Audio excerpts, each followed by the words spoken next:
Today we're going to cover Flamingo Drill.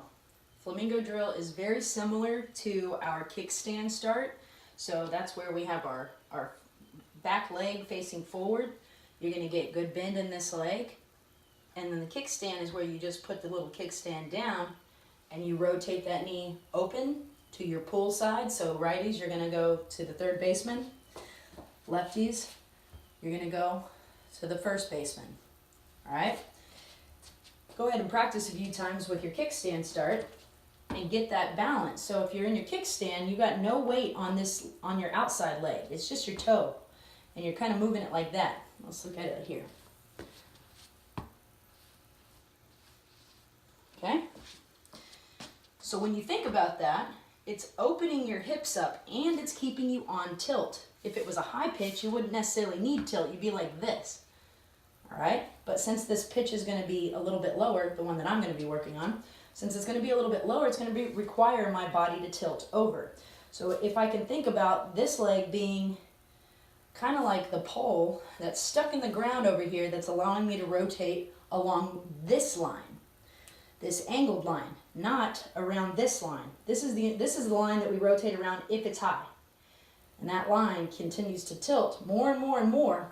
You notice to get over here, I have to shift my hips over. So even just standing here, sticking my bat out, and kind of just figuring out how my body's going to tilt. If I put weight on this side of my back foot, then that means weight needs to be over here to help me balance. And that's what we're going to work on with Flamingo Drill. You need to tighten your core, keep your head on this side, and keep your eyes behind the ball. So let's try it. You're going to get a good bend. Go ahead and set this bat just right on your shoulder or just barely pick it up, but keep it right in front of your back shoulder. Get your balance here. Bend a little bit. So you notice I'm leaning forward right here before I rotate. So my leg is opposite of my head. And if you can just remember to keep your leg opposite of your head rather than like keeping it right here and trying to bend over, you're going to find a lot better balance. Ooh, here we go.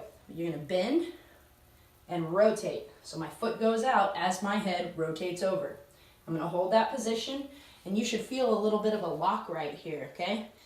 Kind of like what Coach Soriano was talking about, kind of getting that hip in line with your foot. You're going to bend and rotate away and gain your coil. So this is where we're winding up. You're going to hold this position, abs tight, and you're going to start the rotation just like you would here. As soon as that flies open, your body's going to continue to rotate from the leg into the hips, through the body, out the arm.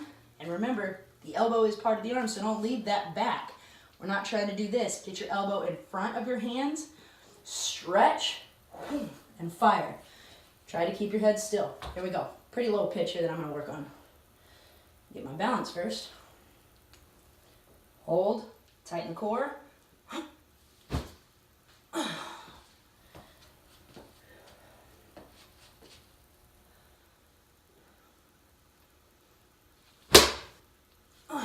You're just trying to hold it there. A lot of times players will pull their hip, push their hip towards the ball. That's going to pop you up. So if you're doing this and you're going like this, you're flying this way, it's because your hip's trying to go where it doesn't belong, because your body's tilted here. And again, if I was going to lean this way, I got to tilt my hips over there. So think about the same thing. Tilt them over there and go for it. Have some fun with that one, okay? It's a tough drill, but you will get better at it. Sorry about that. You'll get much better at it, and the stronger you get, the better you get. I mean, you're just going to kill it. So enjoy that one. Don't do too much of them. Like, don't do too many because your hips are going to hurt if you do a whole bunch. So make sure you take the time in between your sets and in between each swing to gather yourself and, give your muscles time to relax. I hope this lesson helped you, and I will see you soon. Just dig in.